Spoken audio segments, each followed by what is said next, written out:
জানা এত সহজ না, যেভাবে অন্যরা বলে এত সহজে এই দেশ স্বাধীন হয় নাই, এত সহজে স্বাধীনতা সংগ্রাম হয় না, এত সহজে মুক্তিযুদ্ধ শুরু হয় নাই।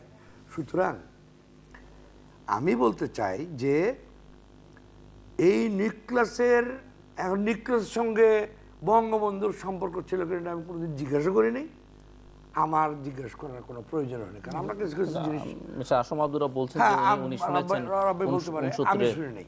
69 উনি জেনেছেন এবং এই বিষয়ে কারণ দেখেন এখানে যারা শেখ মুজিবকে বা বঙ্গবন্ধুকে ওয়ান সাইডেড চিন্তা করে তারা কি বলে, তারা বলে বঙ্গবন্ধু হলো গণতন্ত্রের পূজারী। উনি এই সমস্ত জিনিস নিজেও বিশ্বাস করতো না এবং যারা বলে ওনারাও বিশ্বাস করে না। তাহলে আগরতলা ষড়যন্ত্র মামলাটা কি এটা গণতান্ত্রিক আন্দোলন? তাহলে দেখা যায় যে উনার অর্থাৎ বেসিক্যালি তিনি কিন্তু স্বাধীনতার সপক্ষের একজন নেতা। তাহলে আগরতলা মামলায় উনি আগরতলা যাবেন কেন?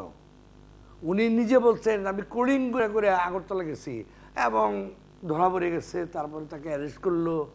তাহলে যারা বলে খালি গণতন্ত্রই সব কিছু আনিয়ে দিতে পারে, তাহলে ওই আগরতলা মামলা গেল, আগরতলা যখন ফেল করলো আন্দোলনের মধ্য দিয়ে কিন্তু আমরা তাকে বের করে নিয়ে আসলাম। 69 মুভমেন্ট, এটা তো একটা অসাধারণ ব্যাপার। এই মুভমেন্টটা কি এমনি হয়ে গেছে? এই মুভমেন্টটা এমনি হয় নাই। এই নিকলাসের মাধ্যমে আমরা বহু আগের থেকে শ্রমিক এলাকায়, রব্বাই বোধহয় ড্যামরা আদমজিতে কাজ করতো, আমি করতাম, আমি আর শপথ চৌধুরী করতাম রুলমেন বিহার ওখানে তেজগা।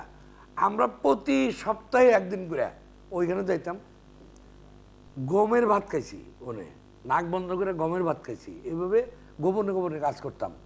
রব্বাই থাকতো ওইদিকে, আমরা গেছিলাম এদিকে আদমের জন্য, সব জায়গার জন্য, কিন্তু কেউ জানতো না কিন্তু এটা।